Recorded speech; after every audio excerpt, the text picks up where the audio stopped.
It was a quiet night in Samuel and Theo's bedroom. The moon shone softly through the curtains, painting silver shapes across the floor. A small night lamp glowed on the dresser, warm and gentle, just bright enough to make the room feel safe. Samuel, who was 9 years old, was already tucked into bed beneath his blanket. Theo, who was only 2, lay in his smaller bed nearby, holding his favorite plush toy close to his chest. The house was still. The air was calm. Everything seemed peaceful. For a while, there was only the soft hum of the night lamp and the quiet sound of the wind outside. Then Theo sat up a little. His eyes were wide. He hugged his plush toy tighter and whispered, "Samuel." Samuel turned over sleepily. Theo pointed toward his bed with a tiny trembling finger. "There's a shadow under my bed." Samuel blinked. For a moment, he said nothing. Then he pushed himself up on one elbow and looked across the room.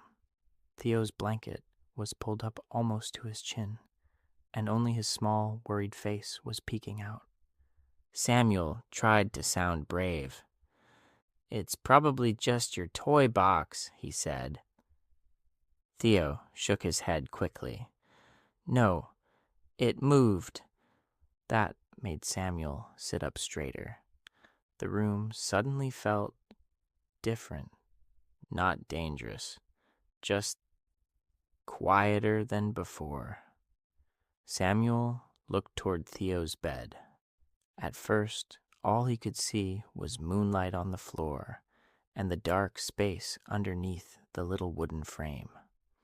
Then a cloud passed over the moon.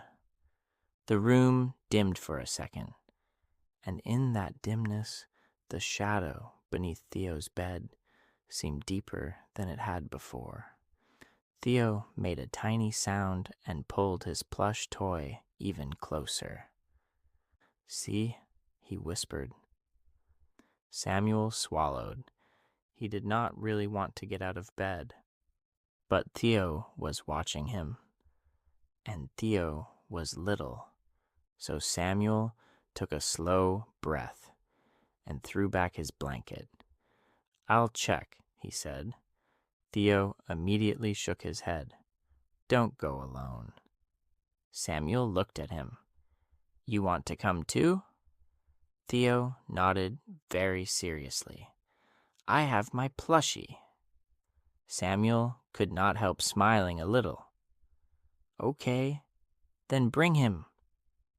Theo climbed out of bed, his tiny feet touching the cool floor, and hurried over to Samuel's side. Together, they stood in the moonlit room, looking toward the dark space under Theo's bed. Samuel whispered, "Maybe it's just a shadow from the curtain." Theo whispered back, "Maybe." But he did not sound convinced. Samuel took one careful step, then another. Theo followed so closely that his plush toy brushed against Samuel's pajama leg. The closer they got, the darker the space under the bed seemed. The night lamp on the dresser gave a soft glow, but it did not quite reach all the way underneath. Samuel crouched a little. Theo crouched too. For a second, neither of them moved. Then, from under the bed, came the faintest little sound, a tiny scrape, a tiny shift, very soft, but real. Theo gasped.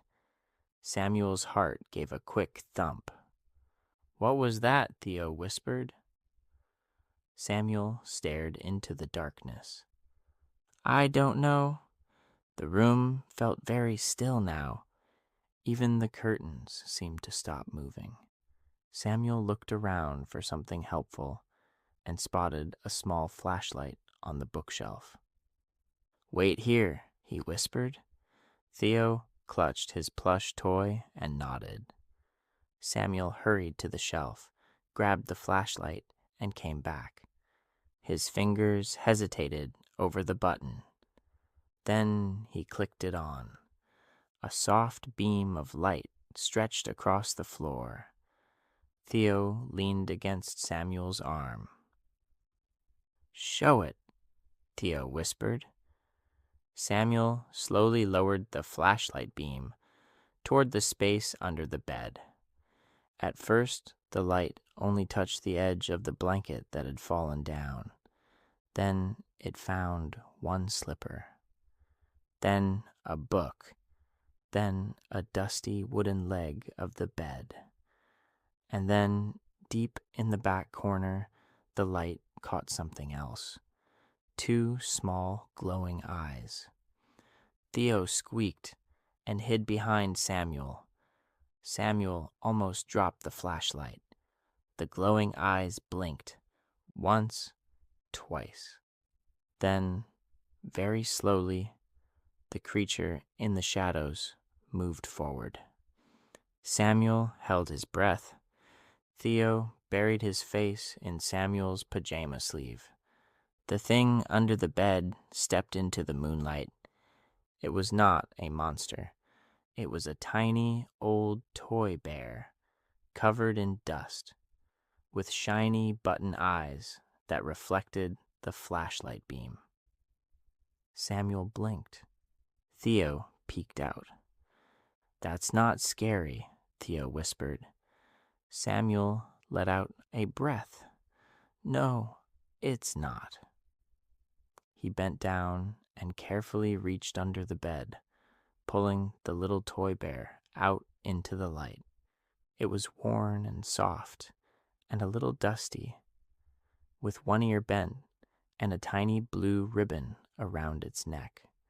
Theo looked at it in wonder. "I've never seen him before." Samuel turned the toy over in his hands.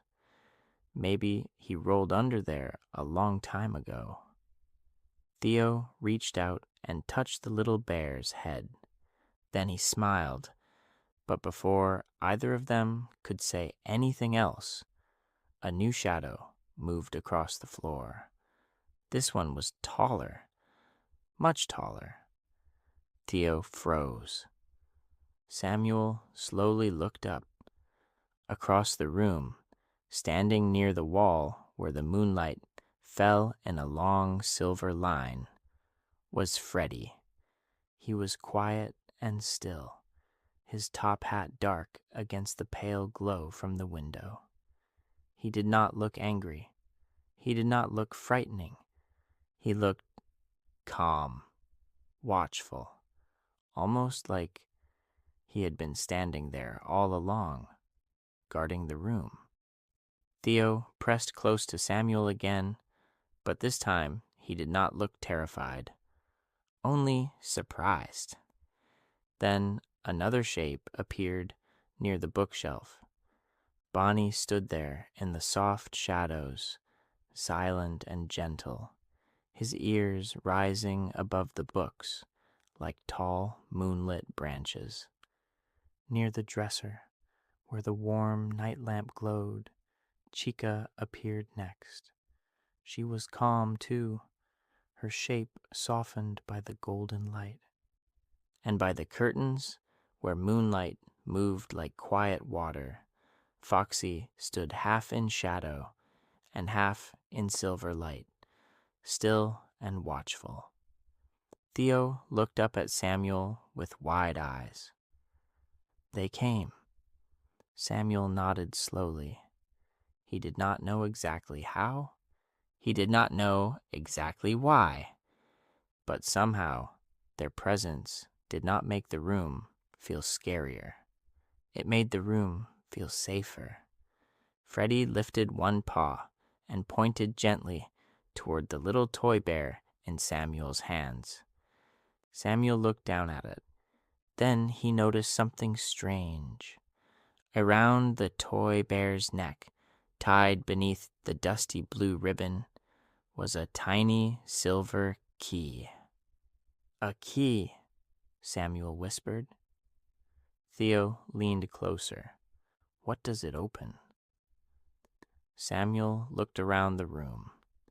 Then his eyes fell on Theo's bed.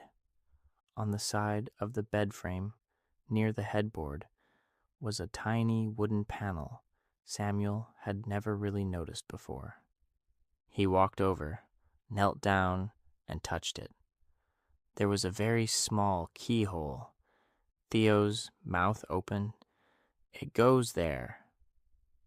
Samuel carefully untied the silver key from the toy bear's ribbon and placed it into the keyhole. For a second, nothing happened. Then he turned it. There was a soft click. A tiny hidden drawer opened from the side of the bed. Inside was a little music star made of silver, shining softly in the moonlight. Theo stared at it in amazement. Samuel picked it up carefully. The moment he lifted it from the drawer, it began to glow. Not brightly, not harshly, just softly, gently, like a sleepy star waking up. At once, the dark space under the bed did not feel dark anymore. It felt small, ordinary, empty. Theo's shoulders relaxed. Samuel smiled. "I think this was making the strange shadow," he said. "The moonlight was hitting it from inside the drawer." Theo looked under the bed again. Now it was only slippers, a book, and a little dust. No monster. No danger. Just nighttime shapes. Theo looked back at Freddie and the others. Freddie gave the smallest nod, as if to say, "Now you see." Bonnie rested one hand on the bookshelf. Chica stood peacefully in the warm glow. Foxy tilted his head toward the window, where the moon had slipped free of the cloud again. Samuel held the silver star in both hands. "It was never a monster," he said softly. Theo hugged his plush toy and then looked at the little dusty bear. "Can he stay with me too?" Samuel laughed quietly. "I think he should." Theo smiled. Samuel placed the toy bear beside Theo's pillow and set the glowing silver star on the dresser near the lamp. The room changed at once. It looked warmer now, softer. The corners were no longer so dark. The shadows no longer felt strange. They felt like normal nighttime shadows again. Safe shadows. Sleepy shadows. When Samuel looked back toward the wall, Freddie had already begun to fade into the moonlight. Bonnie's shape softened near the bookshelf. Chica became part of the gentle lamp glow. Foxy faded beside the curtains until he looked like a quiet piece of night itself. And then they were gone. Not in a frightening way, just like mist disappearing when morning comes. Theo climbed back into bed and pulled the blanket up to his chin. He held his plush toy in one arm and the little dusty bear in the other. Samuel tucked the blanket around him. Theo looked up and whispered, "They were helping us." Samuel nodded. "Yeah, I think they were." Theo looked toward the space under the bed one last time. Then he smiled sleepily. "It doesn't look scary now." "No," Samuel said, "it doesn't." Samuel climbed back into his own bed. The room was quiet again. The lamp glowed softly. The silver star on the dresser gave off the gentlest little light. Outside, the moon shone through the curtains. Inside, Theo's breathing grew slower and softer. After a minute, he whispered one last sleepy thought. Samuel? Yeah, if there's ever a shadow again. Samuel smiled into the dim room. We'll check it together. Theo gave a tiny nod, closed his eyes, and soon drifted off to sleep. Samuel watched the silver star glowing gently near the lamp. He listened to the quiet room. He looked once more at the space under Theo's bed. It was only a shadow, nothing more. And from that night on, whenever strange shapes appeared on the floor or quiet shadows gathered under the bed, Samuel and Theo were never quite so afraid, because now they knew something important. Sometimes a shadow is only a shadow. Sometimes a strange sound is only a forgotten toy. And sometimes, on quiet nights under soft moonlight, Freddie, Bonnie, Chica, and Foxy stand nearby like silent bedtime guardians, making sure everything is safe until morning. The end.